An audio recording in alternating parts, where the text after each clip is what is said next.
Welcome back. I am with Roy Rickster. He is your disability rep. Always good to see you. Likewise, Tom. Likewise. We're going to talk about something we've talked about before, but it's been a while, and it all kind of circles around PTSD. It does. And these are cases that just absolutely break my heart a lot of times. And I feel like folks really need to be better armed in how to approach these claims. Right. The reason for the slides today. PTSD cases are hard for Social Security to adjudicate. And part of the reason for that is that the trauma is just hard for people to talk about.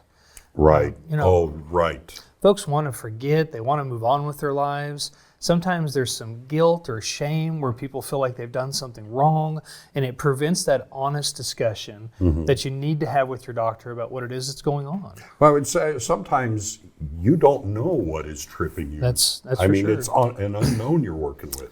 Most definitely, most definitely. So a couple things that Social Security is looking for specifically. First of all, your records have to reflect that there was an actual threat to death or serious injury or violence.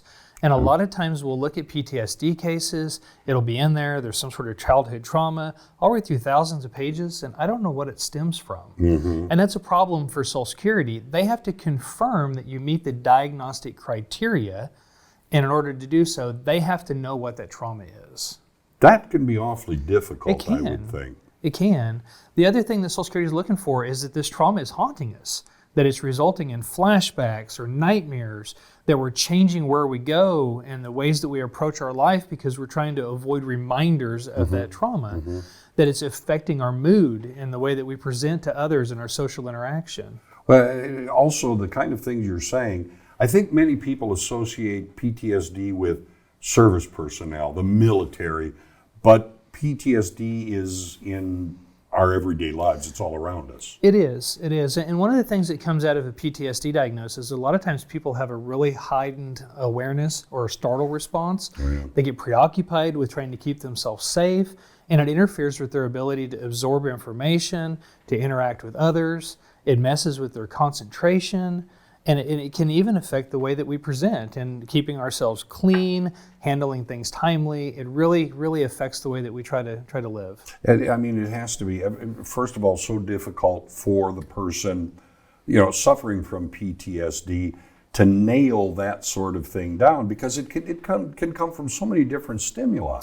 It can. And the thing is you got to avoid the triggers of that past trauma is kind of the key to this. And some triggers can be avoided.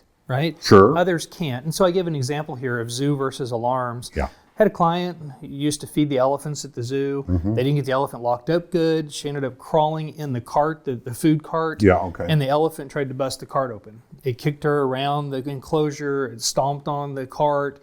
She was inside.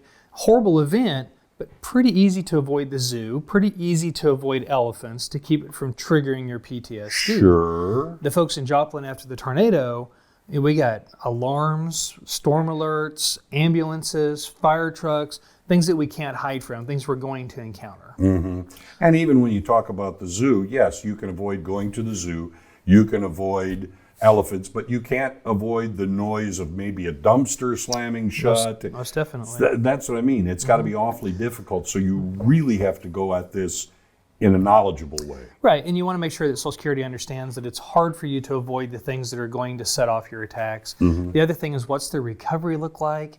If we're watching TV and something triggers you, how long are you out of the loop before you can come back and resume activity? Those are the kinds of things that Social Security is looking for in the file, and a lot of times it separates a winning PTSD case from one that doesn't have the same success. Yeah, and I guess you have to do your best not to be frustrated, not to expect a light switch, okay, everything's going to be fine, we got it taken care of. It sounds like it's at times an arduous task. It is, and the thing is, it's hard for people to talk about, it's hard for people to express.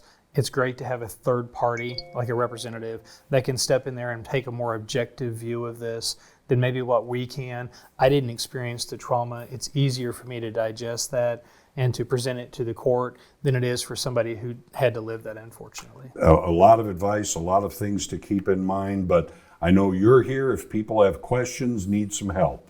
Yeah, most definitely. And I get a lot of satisfaction out of working PTSD cases. It's one area where I feel like we can make a lot of impact, really help to change people's cases, and it's just a population that I enjoy working with. All right. give him a call. Your disability rep, Roy Rickstrew.